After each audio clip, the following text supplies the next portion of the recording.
Hey boys, welcome back to some more Nrl Supercoach. It's going to be the round 17 preview where we're going to be discussing, ramifications with team lists, origin potential, selections, and everything to do with that. We'll talk about, I'll talk about trades. I've already made one trade. I don't know did I do it in the last video? I'm pretty sure I did, right? But there's one definite trade. And then I'm not sure. I know I've said this, I've said this for so many weeks now that I'm just like I just don't know what the hell I'm gonna do if I'm gonna make a second trade or if I'm now gonna hold a second trade. I'm not too sure, but we'll go into that. We'll go into captaincies, vice captaincies, and also I wanted to have a quick look at numbers for round 19. So, you know, it's a good chance to just have a quick squiz to see how we're shaping for round 19, if we actually need to sort of start making a move for that round, or if we can just hold off a little bit. But let's go through positions and whatnot. So dummy halves, Cook's an interesting one because obviously he played basically 80 minutes, but he did play in the center position. We won't go into detail about that nonsense, but I feel like he'll back up. Like, he didn't have to do a whole heck of a lot of work, like a lot less work than he would at dummy half. So I think Cook will back up. Harry Grant played about 50 minutes, which again, you know, it's tough. Like 50 minutes through the middle is still tough, but they have a pretty long turnaround, the Melbourne Storm. They play on the Saturday. So again, potentially he might get rested early spell, but I would expect Grant to back up at least. Obviously our front row is pretty good. Our back row, good, like no origin players to worry about. Halfbacks, obviously no Hines. Johnson is the one player we've traded in now. I'm not necessarily like that keen on Johnson, so to speak, because, you know, he's been killing it for sure, but I do see some lower scores coming for Johnson. But it's more the fact that Cleary, I was tempted to hold Cleary, but one, this week we probably did need the halfback, and also because of just other issues as well. Like we don't have our second row is a little scuffed at the moment, so we probably needed the halfback regardless. Nathan Cleary, obviously a hamstring injury. Yes, it seems like everything is going pretty well for recovery, but a hamstring can recovery can just get set back by a couple of weeks easily with a muscle injury like that. So you can't bank on Cleary being back in a few weeks. So, you know, I think play it safe, get in Johnson. Plenty of people have Johnson now, and he's a really good potential vice captain this week. So we could miss out on some big points in the coming weeks if we don't go on Johnson. And he's going to make some cash, so I think it's the right idea. 5'8", all looking good. Our centre wing, the only guy to worry about is Val Holmes.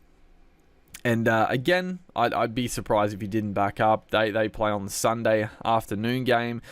It is against the Rabbits, so it's not an easy game, but yeah, I'd expect Holmes to back up, and he should be full of confidence after a triumphant victory. So that's pretty much all for State of Origin players. So we're sitting pretty okay for that regard.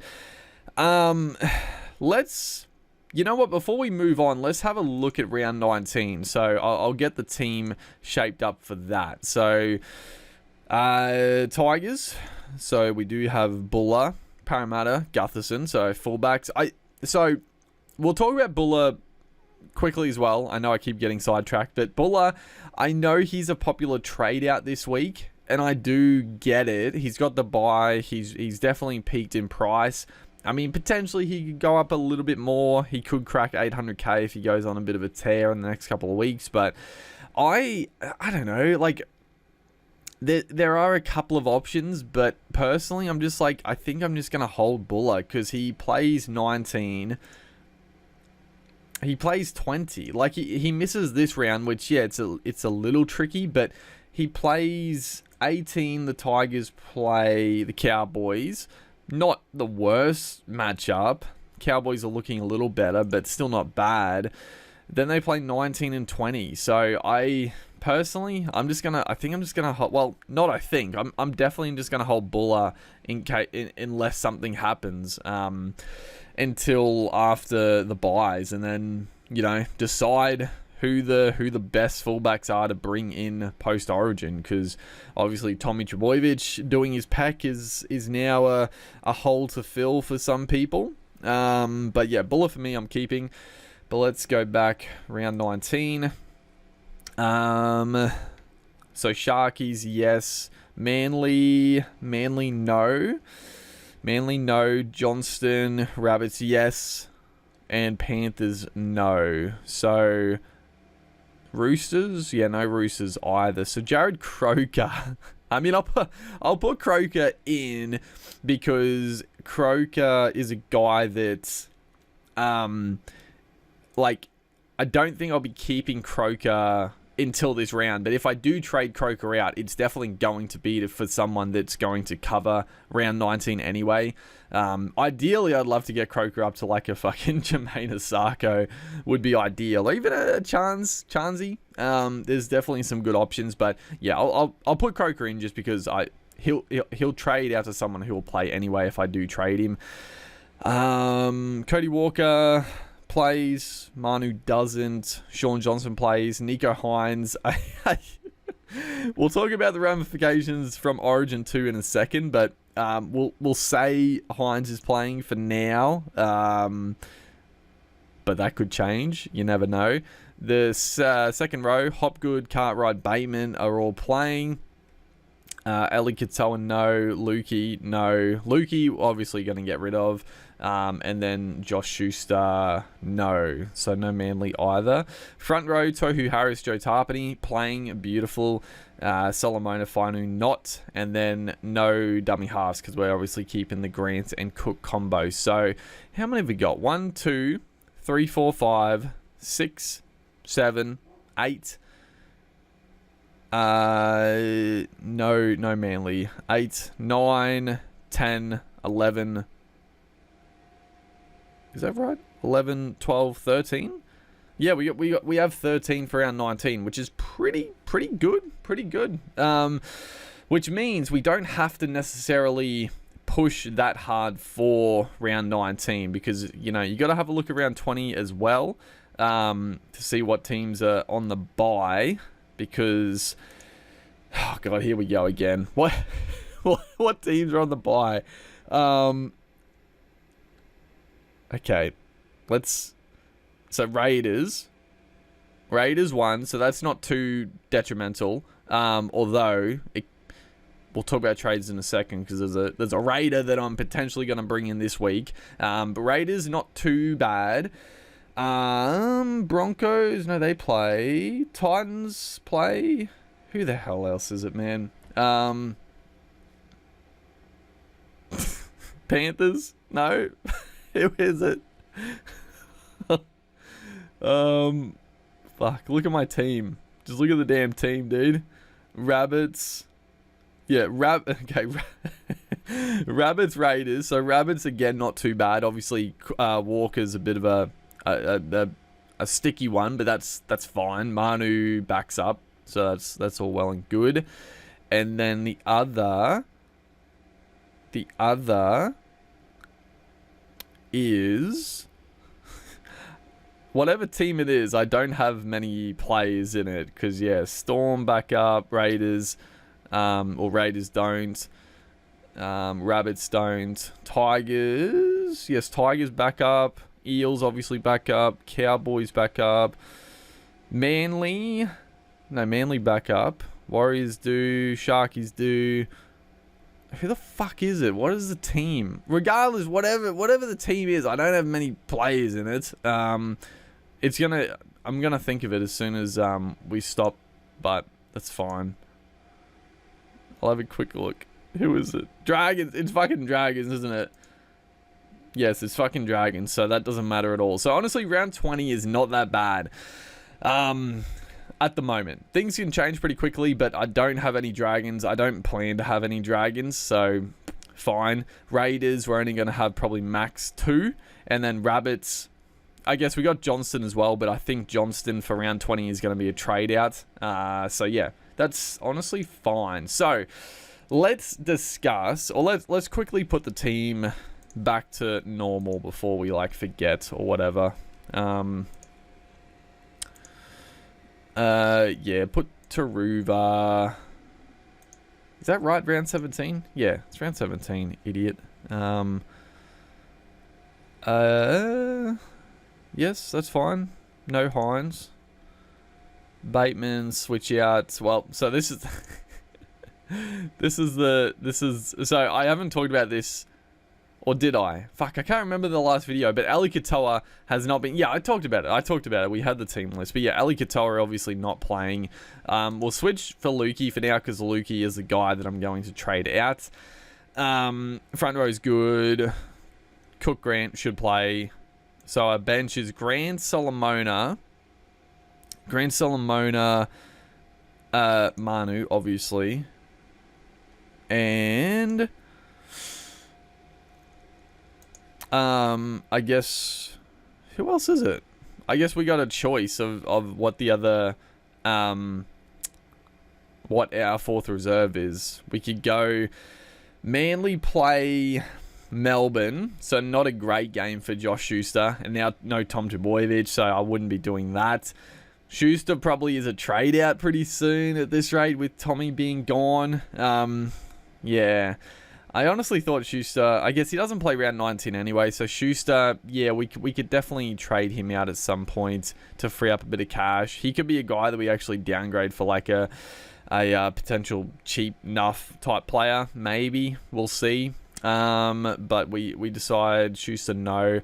Croker, and then it's, yeah, Croker or Billy Smith. It's a fucking roll of the dice there. Both of them play each other, so I don't know. I don't know. It's going to be either decision is going to be a bit of a tricky one. And then if worse comes to worse, if Holmes doesn't back up, obviously worst comes to worse, Holmes, Cook, and Grant don't play, then I guess we're one player short. Actually, no, we'll still be fine. We'll have Schuster, Croker, and Smith just come into the 17. So, yeah, we should be fine regardless. So let's have a look at Lukey. So I was going to talk about the Origin fallout, and what I mean by that, there's not too much in terms of like injuries apart from Tom Trbojevic. Obviously, if you have him, unfortunate, but more so, New South Wales getting flogged. Now, what the hell is the Game 3's team going to look like? So, originally, I was very, very keen on getting in Kalamatangi. He was honestly probably my highest priority. Well, not priority, but highest want of a player in the back row. But I got to be honest, I would have had Kalamatangi 100% in Game 2. Instead of many of them. I would have had him instead of Hudson Young. I would have had him instead of Utikamanu. Does he get a go for Game 3? I mean, sure, like the fucking Freddie picking Stefano Utikamanu, playing him for 14 minutes. Like, he picked the team. Like, he obviously didn't even want to use Utikamanu for whatever reason. It wasn't even like Utikamanu went on and had a couple of errors and a couple of missed tackles. Like, he was pretty okay. I mean, I guess he missed that one tackle on Walsh when he did that line break, but yeah, he just didn't plan on using him. So, like, does Kalamatangi go straight in? Like, I would definitely have Kalamatangi there. So, I think I'm not going to go... Yeah, I think I'm not going to go with Kalamatangi just because it's not necessarily... Like, the thing about it is that it's not necessarily like a terrible trade regardless, because Kalamatangi, even if he plays Origin, it's fine because I think he's a keeper till the end, really. I think he is a season keeper. He's second. Yeah, he's not dual front row forward, unfortunately. He's just second row, but I do think he's a keeper till the end of the season. His scoring has been fantastic, barring a couple of like injury affected games. He's been unbelievable, honestly. And his price just hasn't quite gone up because of the injury-affected games. He plays 17, he plays 18. He'll miss, but this is the only, I guess, the risk about going Kalamatangi, though. I do think he's a keeper, but I do think he makes Origin, so then he misses 19, and then he misses 20 as well. So it's a bit of a dagger there for going him. So I think that's going to sway me off him. And the guy that I think I'm going to go is Big Red Corey Horsburgh. Now, there's a couple of reasons for it. Obviously, he's done very well. His average is, it's only a tick over 60, so it's not that incredible. But his 3-round average is 72, 5-round average is 76. So he's definitely, I think, start of the year is probably what's dragged his average down because, he had a couple of low ones. I mean, the start of the year was a bit 41 minutes, 31 minutes, 49, 36, 31, and then he just went bang from round 6. He started playing 70, at least 60 plus, and like 70, 80 minutes. Unfortunately, he doesn't. Actually, no, he plays 17, 18, 19. He just misses the 20 backup, which is fine. So I think Horsburgh is safe now. Like, barring a disaster with Queensland's forward pack, like, he's not going to get a game this year. So he's a safe purchase. And there are honestly some pretty good games for Big Red to get a few offloads. And the other big reason that I was pretty keen on him is that he's dual second row, front row forward. Now, I've got a few duals, but they're all in the front row. I've got Tohu, Tarpany, and Fainu. Fainu next week, they do the updates. It has been confirmed, even though he's going to miss this game, he will get the dual second row, front row forward status. So I'll have 3 second row, front row forward duals in the front row, but I'll have Corey Horsburgh in the second row. So I'll just be able to flip if I need to. So honestly, Corey Horsburgh straight in. It only going Helam Luca to Horsburgh cost me 120k. I still have 260 odd k in the bank, which is lovely. I definitely do need money. So it's nice not to blow the bank this week. It was nice downgrading, I guess, to Johnson from Cleary to make a bit of cash and getting a nice little upgrade for Corey now. And like I said, we now have flexibility, potentially,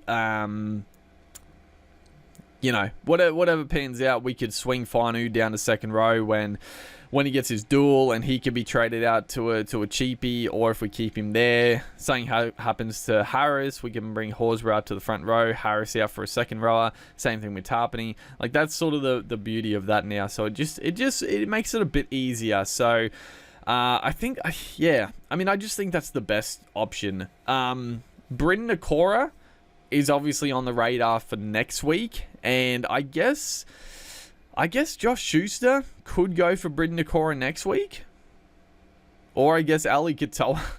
if fucking Ali Katoa still isn't back, then I guess we just trade out Ali Katoa. It'll be one of the fucking most devastating trade-ins we've done with Ali Katoa, but you got to bite the bullet at some point, I guess. So, but other than that, I mean, things are looking pretty okay for this round. Potentially, it might be a bit of a weaker 17, but it's pretty strong. Like, it's pretty strong 17.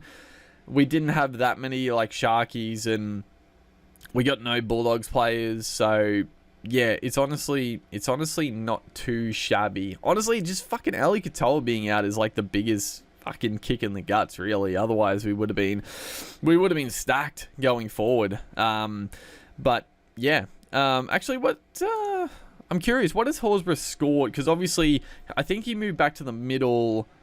Yeah, okay, yeah, he played the 80 minutes on the edge in round 13. He obviously scored. Did he score 2 tries?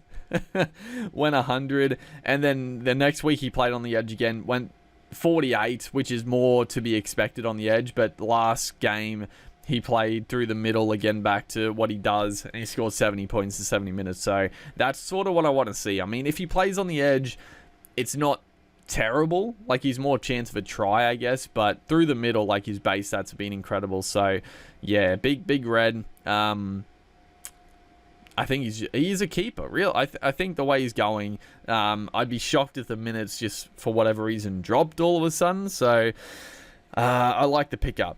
The only other thing, let's talk about captain vice captains, because this is a tough week. This is a tricky week. There's no Hines, there's no Cleary, there's no Trebojevic. You'd probably be pretty risky if you had Tedesco to put it on Tedesco. Like Harry Grant backing up. Like there's a lot of good players that you just can't risk it, and the obvious choices aren't there. So let's have a quick squiz. At the moment, Johnson against the Dragons, 8 p.m. Friday. He's obviously gone ton. I'm not expecting him to go 3 peats of tons, but at the moment I'm going vice captain on Johnson. Although Parramatta take on the Dolphins 3 p.m. on the Sunshine Coast Saturday, should be a beautiful day. Clint Gutherson is a very good option as vice captain as well, or a good captain option. If I go vice captain Johnson, I go captain Gutherson. Obviously, Cody Walker up against the Cowboys, Accor Stadium. He's a good option. The risk with Johnson, I know I've got it back. At the moment, I've got the captaincy on Johnson. I'll obviously change that. The risk with Cody Walker is that, again, no Latrell Mitchell.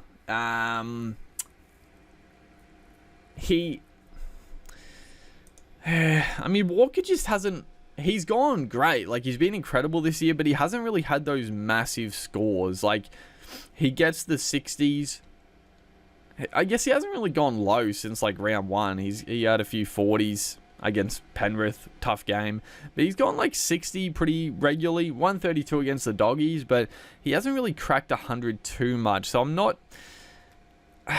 that confident going Walker captain. Who else? Who else is there? Like, Penrith against Newcastle. There's no one really in Penrith other than Cleary that I'd be that keen to, like, vice captain anyway.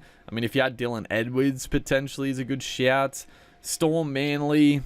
If you had Munster, but fucking, I don't know. Does Munster play big minutes? I don't know. That's a tricky one. Broncos Titans. If I had fucking Reece Walsh still, I'd probably definitely go vice captain on Reece Walsh. Who else for the Bronx? There's not too many others. Payne Haas backing up could do well, but you never know. South. Cows, like I said, Cody Walker, and then Roosters Raiders. There's no one there apart from if fucking, this is where it's tricky though, right? If Tedesco for whatever reason didn't back up and Joey Manu played fullback, I 100% I would 100% go captaincy on Manu, because he's safe. Like, he's a safe 60, 70 point scorer at his worst at fullback. And then he has the upside. So we probably won't know soon enough to be able to risk going Manu captain. But I don't know. If we find out early that Tedesco maybe is getting a rest. But again, the Roosters are going so shit that they can't really afford to rest Tedesco. So that's probably not the play. Dude, I don't know. I'm honestly leaning towards... I'm actually leaning towards this at the moment. Maybe not. Cody Walker's missed a couple of games now. He should be pretty fresh. He should be ripping and tearing this week. So, maybe go captaincy Walker. Anyone else? Ruben Garrick in the centres with no Tom Trbojevic, no thank you. Holmes backing up against the Rabbits. Yeah, not that keen. There's not... Corey Horsburgh, I guess, is a pretty safe option. Even a Tarpany, very safe. But, I don't know. I guess I'm just hoping Sean Johnson kills it. I think Johnson is the very obvious vice captaincy this week. And I hope he just goes massive so I can loop. I would love... Honestly, if he goes... if he goes 80 plus, I think I'll take the Loop, because I guess Schuster could kill me with like a 10-point score, but I think Johnson taking an 80 plus Loop this week is pretty beneficial for what could happen. I mean, even fucking dude, I haven't even like Hopgood. If Johnson doesn't do well, I mean, going a captaincy on Hopgood, playing big minutes, potentially, it's a little risky because they haven't named them, so he might get reduced minutes. I'm not too sure, but yeah, it's a tough week. It's a tough week for captaincies, but overall, the team is looking okay. We're looking pretty good for the future. We have 13 trades left, so you know, again, we don't want to just throw trades away. We got to start being pretty mindful. But thankfully, we're pretty good for round 19. Like I said, there's not, you know, barring, I mean, like I said, Nico Hines, I mean, who knows? Maybe he gets back into Origin for game 3. I'd be pretty shocked if Freddie did drop Moses for Hines. Like, I don't know. It wouldn't make any sense to me. And there's no one really else that would be a smoky in my team for the Blues, really. Fucking, I don't know, maybe Gutherson. Gutherson, I doubt it though. So yeah, everything's looking pretty okay. Not too much else to really talk about this week. The only other, there was a dummy half. Who was the dummy half that's popped up recently? I thought that was a good option, but I think I'm just rolling with the Cook Grant combo. It's just a bit barren. I mean, Marshall King, Wade Egan potentially, but I think I'm just going to stick with the Grant Cook combo and play it by that. So yeah, I think as it is now, things are looking okay. So hopefully no real disaster before the round. Hopefully we're all in for a nice big juicy week. And yeah, hopefully you guys are enjoying the series. Make sure to like and comment, and I'll see you in the next one.